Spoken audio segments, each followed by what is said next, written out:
తిరుపతిలో తొక్కిసలాట ఘటనపై మాజీ మంత్రి రోజా మాట్లాడుతున్నారు. అలా ఇచ్చిద్దాం. చూస్తూ దాని నుంచి తాను తప్పించుకోవడం కోసం ఈరోజు ఏ విధంగా అధికారుల నిర్లక్ష్యం అని చెప్పి ఆయన ఒక స్టేట్మెంట్తో దీన్ని కొట్టేయాలని చూడటం నిజంగా ఈ రాష్ట్ర ప్రజలందరూ కూడా అసహించుకుంటున్నారు. ఎందుకంటే ఈరోజు అధికారులను కానీ టీటీడీ పాలక మండలిని కానీ ఎవరు నియమించారు? ఈ చంద్రబాబు నాయుడు గారే కదా. మరి ఒక అసమర్థుడిని ఈరోజు టీటీడీ చైర్మన్గా పెట్టడం జరిగింది, ఒక అసమర్థుడిని ఈరోజు ఎస్పీగా పెట్టడం జరిగింది, ఒక కలెక్టర్ని అక్కడ కలెక్టర్గా పెట్టారు. వీళ్ళెవరికి భక్తుల మీద ప్రేమ లేదు, అభిమానం లేదు, వాళ్ళకి సర్వీస్ చేయాలన్న మైండ్ సెట్ కూడా లేదు. ఎంతసేపు చంద్రబాబు నాయుడు చుట్టూ తిరుగుదామా, ఆయనకి భజన వేస్తే చాలు అనుకున్న కార్యక్రమం మనం 6, 7, 8వ తారీఖున చూసాం. జిల్లాలో ఉన్న తిరుపతి, చిత్తూరు జిల్లా ఎస్పీలతో సహా ప్రతి ఒక్కరూ కూడా చంద్రబాబు నాయుడు చుట్టూ తిరుగుతూ భజన చేస్తూ ఈరోజు ప్రజల్ని గాలికి వదిలేశారు. కాబట్టే నిన్న ఇంత పెద్ద సంఘటన జరిగింది. ఎంత దురదృష్టకరం అంటే ఇదేదో సడన్గా ఈరోజు ప్రోగ్రాం పెట్టారు, మాకు తెలియకపోవటం వల్ల ఇలా జరిగిందని చెప్పడానికి లేదు. ఎవ్రీ ఇయర్ వైకుంఠ ఏకాదశి లక్షలాది మంది భక్తులు రావటం మనం కళ్ళారా చూస్తున్నాం. గత ప్రభుత్వం మీరు చూశారు, భక్తులకి ఏ విధంగా సౌకర్యాలని అందించడంలో, వాళ్ళకి సేఫ్టీని క్రియేట్ చేయటంలో, వాళ్ళకు వచ్చిన వాళ్ళకి పిల్లలకి పాలు ఇవ్వటం కానీ, పెద్దవాళ్ళకి వృద్ధులకి షెల్టర్స్ ఇవ్వటం కానీ, ఆడవాళ్ళకి కుటుంబ సభ్యులకి భోజనాలు ఏర్పాటు చేయడం మనం కళ్ళారా చూసాం. కానీ నిన్న ఫుల్ డే జనాలు ఎండల్లో రోడ్ల మీద పార్కుల దగ్గర కూర్చొని ఉంటే మంచినీళ్ళు ఇచ్చేవాళ్ళు లేడు, చిన్నపిల్లలకి పాలు ఇచ్చేవాళ్ళు లేరు, ముసలోళ్ళకి షెల్టర్స్ లేదు, భోజనాలు లేదు. అంటే ఎంత నిర్లక్ష్యం ప్రజలంటే, భక్తులంటే అనేది ఇక్కడ మనం గమనించాలి. నిన్న జరిగింది ఏదో ప్రమాదశాత్తు జరిగింది కాదు, ఇది ప్రభుత్వం చేసిన హత్యలు.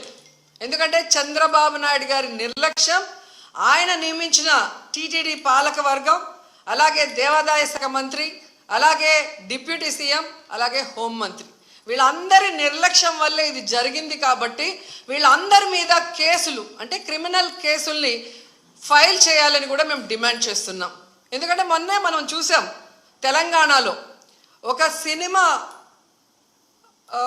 ఫ్యాన్ షోకి అల్లు అర్జున్ గారు వస్తే ఆయనకి సంబంధం లేకుండా తోపులాట జరిగినప్పుడు అక్కడ ఒక మహిళ చనిపోతే అల్లు అర్జున్ గారి మీద 105 BNS పెట్టడం జరిగింది. మరి అలాంటప్పుడు ఇక్కడ ప్రతి సంవత్సరం లక్షలాది మంది వస్తారని తెలిసి వాళ్ళకి సేఫ్టీ కల్పించి, వాళ్ళకి అన్ని సౌకర్యాలు అందించి, వాళ్ళకి టికెట్లు ఇవ్వడానికి క్యూలో ఏర్పాట్లు చేయాల్సిన బాధ్యత ఉన్న చంద్రబాబు నాయుడు గారి నుంచి, టీటీడీ చైర్మన్, పాలక మండలి నుంచి కింద స్థాయి ఎస్పీ వరకు మరి అందరూ బాధ్యత వహించాలి కదా. కానీ ఈరోజు ఎంత దురదృష్టం అంటే, ఇది పద్మావతి పార్క్లో 5 మంది చనిపోయిన ఆ ప్లేస్లో జరిగిన FIR. దీంట్లో 105 పెట్టాల్సింది వీళ్ళు 194 BNSS పెట్టారు. అలాగే విష్ణు నివాసం దగ్గర ఒకరు చనిపోయారు, దానికి కూడా 105 పెట్టాల్సింది 194 BNSS పెట్టారు. అంటే ఇది ప్రమాదవశాత్తు జరిగింది, ఏదో జారి పడిపోయి తొక్కిసలాట జరిగింది, దీంట్లో ఎవరు కూడా కావాలని చేయలేదు, మాకెవరికి దీంట్లో సంబంధం లేదు అని చేతులు కడుగేసే కార్యక్రమం చేస్తున్నారు. ఎందుకంటే వైకుంఠ ఏకాదశి దర్శనానికి వచ్చే భక్తులకి అన్ని సదుపాయాలు కల్పించాల్సిన బాధ్యత ఈ రాష్ట్ర ప్రభుత్వానికి ఉంది.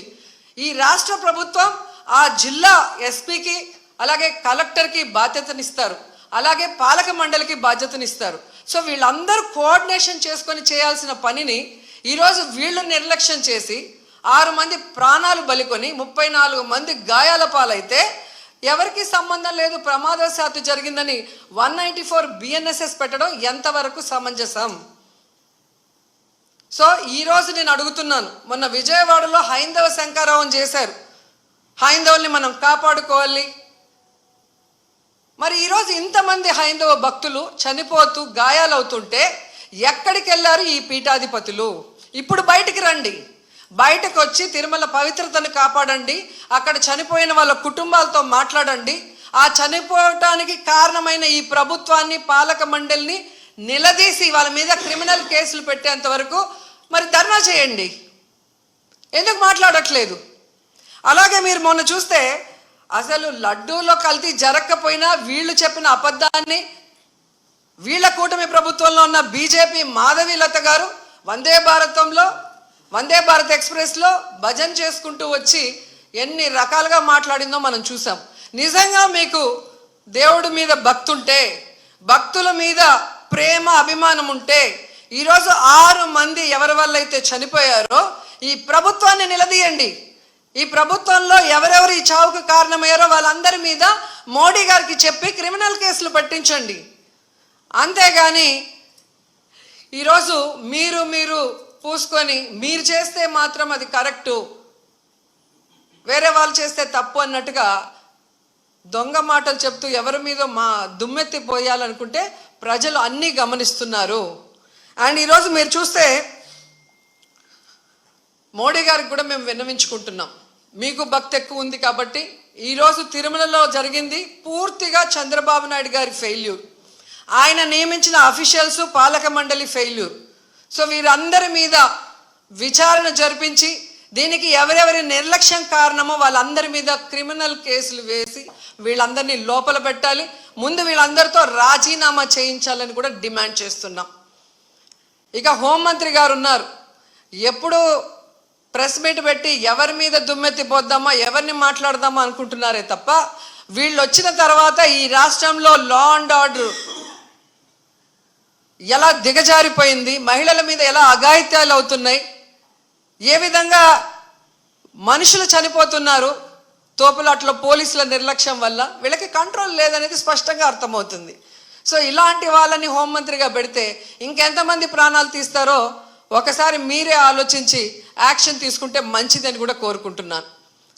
అండ్ మనకొక సనాతన యోధుడు తిరుపతిలో ఆయన డిక్లేర్ చేసుకున్నాడు, నేను సనాతన యోధుణ్ణి, హిందువుల పక్కన నిలబడుతున్నా, హిందువులకు ఏదైనా జరిగితే నేను ఊరుకోను అన్నాం.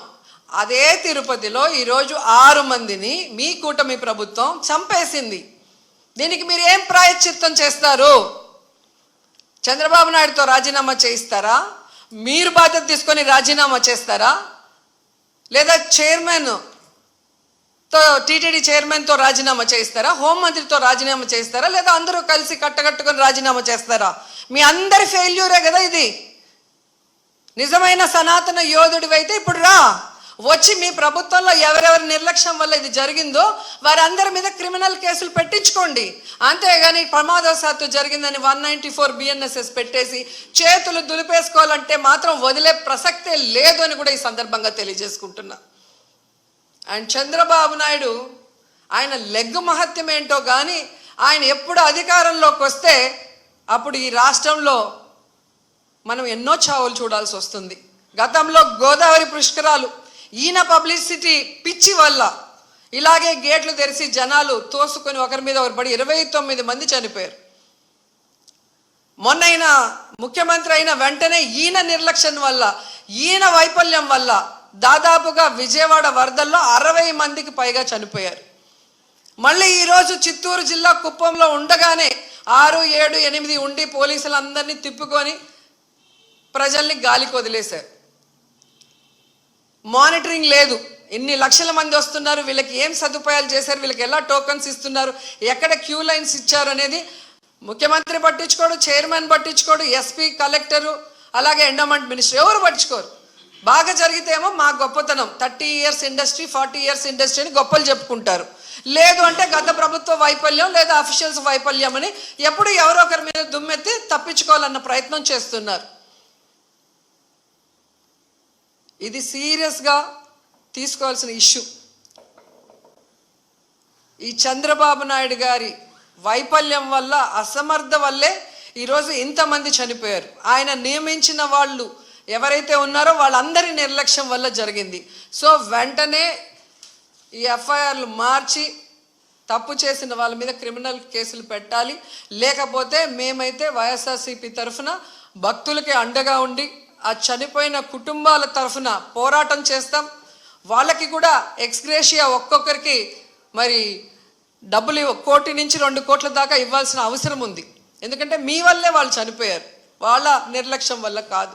అలాగే గాయాలైన వాళ్ళకి 25 లక్షల రూపాయలు కూడా ఇవ్వాలని డిమాండ్ చేస్తూ, నిజంగా తిరుపతి అమ్మాయిగా నాకు నిజంగా చాలా బాధేస్తుంది. ఎందుకంటే నాకు తెలిసి ఇంతవరకు తిరుమల చరిత్రలో ఇలా వైకుంఠ ఏకాదశి కోసం దర్శనానికి వచ్చిన వాళ్ళు చనిపోయిన దాఖలాలే లేదు.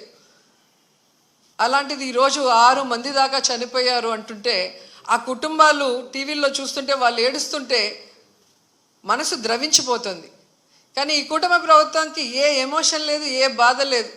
ఎలా తప్పించుకుందామా, ఎవరి మీద తోసేద్దామా అన్న ప్రయత్నమే వీళ్ళు చేస్తున్నారు. సో ఖచ్చితంగా మోడీ గారిని డిమాండ్ చేస్తున్నాం, మీరు దీని మీద సీరియస్గా ఎంక్వైరీ చేయించాలి. తప్పు చేసిన వాళ్ళ మీద క్రిమినల్ కేసులు పెట్టి వీళ్ళని లోపల పెట్టాలి. అలాగే హైందవ శంకరావం చేసిన ఈ మఠాధిపతులందరికీ చేతులెత్తి నమస్కరిస్తున్నా, ఇప్పుడు బయటకు రండి. బయటకు వచ్చి ఈ హైందవ ధర్మాన్ని నమ్ముకున్న భక్తుల్ని కాపాడుకోవాల్సిన బాధ్యత మన మీద ఉంది. అలాగే తిరుమల పవిత్రత కాపాడాల్సిన బాధ్యత మన మీద ఉంది. అలాగే భక్తుల చావుకు కారణమైన వాళ్ళని శిక్షించే విధంగా మనం పోరాడాల్సిన అవసరం కూడా ఈరోజు ఉంది. కాబట్టి మీరందరూ బయటికి రావాలి, మాట్లాడాలని కూడా కోరుకుంటున్నాను. ఈరోజు ఎంత దురదృష్టం అంటే, మొన్న game changer film function pre release event చూశాను. ఫొటోస్ చూస్తే మినిస్టర్ ఉన్నారు, కలెక్టర్ ఉన్నారు, ఎస్పీ ఉన్నారు. ఒక సినిమా ఫంక్షన్కి ఇంత ఇంట్రెస్ట్గా, ఇంత చిత్తశుద్ధిగా పనిచేసిన వాళ్ళు ఎందుకు టీటీడీకి సంబంధించిన వైకుంఠ ఏకాదశికి ఇంట్రెస్ట్ లేకుండా పనిచేస్తున్నారు? ఎందుకు భక్తుల సేవలో ఉండకుండా చంద్రబాబు నాయుడు సేవ కోసమే మీ టైం కేటాయిస్తున్నారని నేను అడుగుతున్నాను. దీంట్లో కల్ప్రిట్ ముఖ్యమైన వాడు ఎవరంటే జేఈఓ ఇన్ఛార్జ్ ఈఓగా ఉన్నారు వెంకయ్య చౌదరి. వెంకన్న దేవుడిని ఆయన చేతికి చంద్రబాబు నాయుడు ఇస్తే, ఈ వెంకయ్య చౌదరి ఈ టీటీడీని ఏం చేస్తున్నాడో అక్కడ మీరు ఒక్కసారి ఎంక్వైరీ చేస్తే మీకే అర్థమవుతుంది. టీటీడీని ఈరోజు టీడీపీ ఆఫీస్ లాగా తయారు చేసి ఈరోజు భక్తుల సేవ కన్నా టీడీపీ వాళ్ళ సేవలోనే వీళ్ళు తరిస్తున్నారు. ముందు ఆ జేఈఓ వెంకయ్య చౌదరిని అక్కడి నుంచి తీసేస్తేనే ఆ తిరుమల ప్రక్షాళన అవుతుందని కూడా ఈ సందర్భంగా తెలియజేసుకుంటున్నా.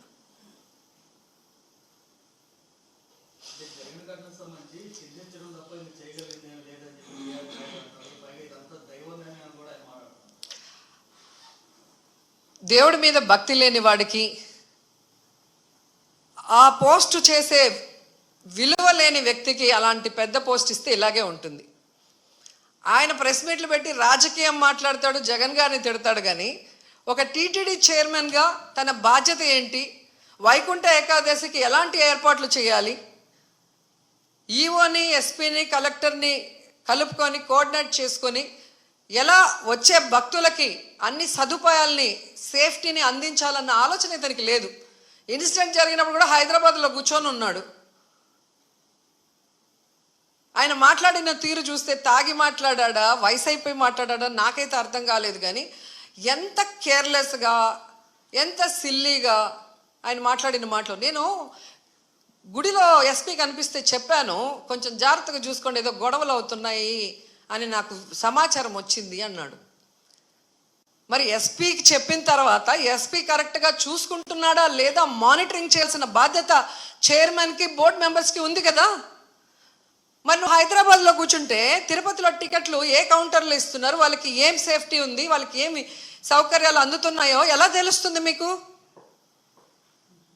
మంత్రి గారు, ఎమ్మెల్యే, చైర్మన్, పాలక మండలి, కలెక్టరు, ఎస్పీ వీళ్ళందరూ తిరగాలి. తిరుపతిలో, తిరుమలలో ఎలా ఉన్న ఏర్పాట్లు, ఏమైనా అవసరం ఉందా అని చెప్పి అఫీషియల్స్ని కోఆర్డినేట్ చేసుకోవాల్సిన పని అధికారంలో ఉన్న వాళ్ళది.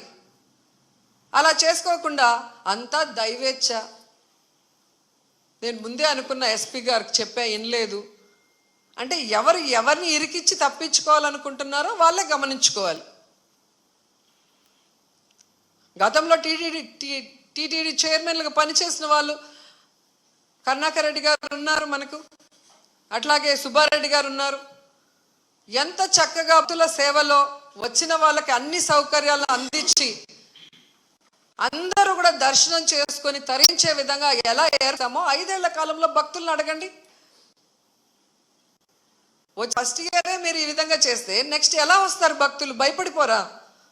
అంటే తిరుమల ఎవ్వరు రాకూడదు అన్నట్టుగా అప్పుడేమో ఏదో కల్తీ జరిగిందని అబద్ధపు ప్రచారం చేసి సుప్రీంకోర్టుతో అక్షింతలు వేయించుకున్నారు. ఇప్పుడు నిర్లక్ష్యంతో 6 మందిని చంపేసి అమ్మో కొండకెళ్తే ఏమన్నా అవుతుంది అన్నట్టుగా ఇప్పుడు తయారు చేశారు. అంటే తిరుమల పవిత్రతను దెబ్బతీయటానికి కంకణం కట్టుకున్నట్టుంది కూటమి ప్రభుత్వం.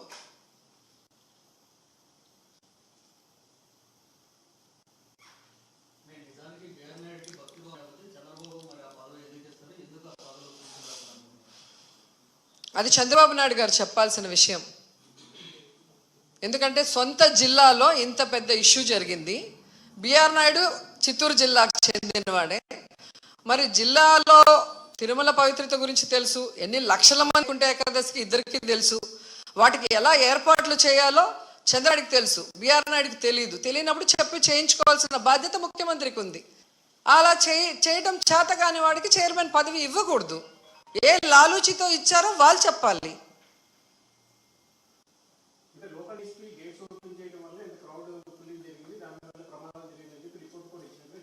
ఎవరు ఇచ్చారు రిపోర్టు? ఏ ఆఫీసర్ ఇచ్చాడు చెప్పండి. మరి డిఎస్పీ ఎవరిని అడిగి తీశాడు? ఆయన ఓన్గా ఆయన తీయడు కదా. మరి ఎవరు ఇన్ఫర్మేషన్ ఇచ్చాడు తిమ్మని చెప్పి? అది కనుక్కోవాలి కదా ఎవడో ఒకటి మీద. ఇప్పుడు చంద్రబాబు నాయుడు ఆఫీసర్ అంటాడు, ఆఫీషియల్స్ ఏమో డిఎస్పీని, అంటే ఎవరిని బలి చేద్దామా అన్నారు. కానిస్టేబుల్ మీద ఇలా డిఎస్పీతో ఆగినారు. వినేదానికి కూడా నమ్మకంగా ఉండాలి కదా. ఒక అబద్ధం చెప్పినా బిఆర్ నాయుడు నేను ఎస్పీకి చెప్పాను, నాకు గొడవలు అవుతాయని ఇన్ఫర్మేషన్ ఉంది, జాగ్రత్తగా చూసుకోండి అని నేను చెప్పాను అని ఆయన చెప్తున్నాడు. మరి అది ఎక్కడ ఎవరు ఫెయిల్యూరు? ఎస్పీ ఫెయిల్యూరే కదా. మరి ఎస్పీ మీద డిఎస్పీ మీద ఎందుకు ఇచ్చారు? అంటే అబద్ధాలు ఎవరికి నచ్చినట్టు వాళ్ళు ప్రజలు రాగానే తెలియక చెప్పేశారు, దాంట్లో వాళ్ళే ఇరుక్కుపోతున్నారు. ఇది ఎవ్రీ ఇయర్ జరిగేదే కదండి. ఇప్పుడు కోవిడ్ లాగా ఏదో సడన్గా వచ్చింది, అది ఎలా ఉంటుందో తెలీదు, మేము చేయలేకపోయినామంటే అర్థం ఉంది. అలాంటి సమయంలో కూడా జగన్మోహన్ రెడ్డి గారు వయసులో చిన్నవాడైనా ఇండియాలోనే బెస్ట్గా ఈరోజు ప్రజల్ని కాపాడుకోవడానికి, వైద్యాన్ని అందించడానికి, వాళ్ళకి టెస్టింగ్లు చేసి, వాళ్ళకి కోవిడ్ సెంటర్లు ఏర్పాటు చేసి, వాళ్ళకి నాణ్యమైన ఫుడ్ పెట్టి, మళ్ళీ వాళ్ళు బయటికి వెళ్ళి పని చేసుకోలేరని 1000 రూపాయలు ఇచ్చి బియ్యము కూరగాయలు అన్నీ ఇచ్చి ఎలా కాపాడుకున్నారు? కోవిడ్ గురించి తెలియనప్పుడే ఆయన అంత చేస్తే నీకు ఎవ్రీ ఇయర్ జరిగేది కదా. ఇది ఎన్ని లక్షల మంది వస్తారో తెలుసు కదా. తెలిసినప్పుడు ఏర్పాట్లు చేసుకోవాల్సిన బాధ్యత మీకుంది, దానికి మాట్లాడుకోవాల్సిన బాధ్యత మీకుంది. అవన్నీ వదిలేసి ఎవడో ఒకటి మీద వేస్తే ఒకడికి సంబంధించింది కాదు కదా, ఇది లక్షలాది మంది భక్తులకు సంబంధించింది. రేపొద్దున వీళ్ళందరూ పైకి వస్తారు కదా దర్శనానికి, అప్పుడు ఇంకా ఎక్కువ తోపులాట ఉంటుంది. మరి అక్కడ ఎలా కంట్రోల్ చేస్తారు?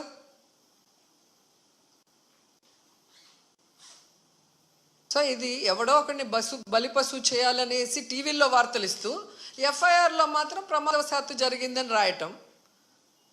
మీరు ఆలోచించండి, ఇది తప్పించుకోవడానికి చేస్తున్న కార్యక్రమం.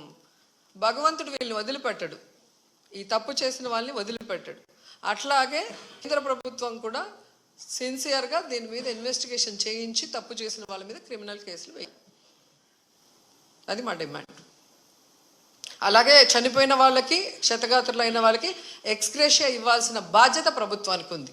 అది ఇమీడియట్గా చేయాలి. చేస్తారు, ఇవ్వరు. గతంలో చేసినవి కూడా ఇంతవరకు అందలేదు. వాళ్ళంతా సీరియస్ ఇష్యూ అయినప్పుడు ఊరికే అట్లా ఇప్పించాల్సిన బాధ్యత మన అందరి మీద ఉంది.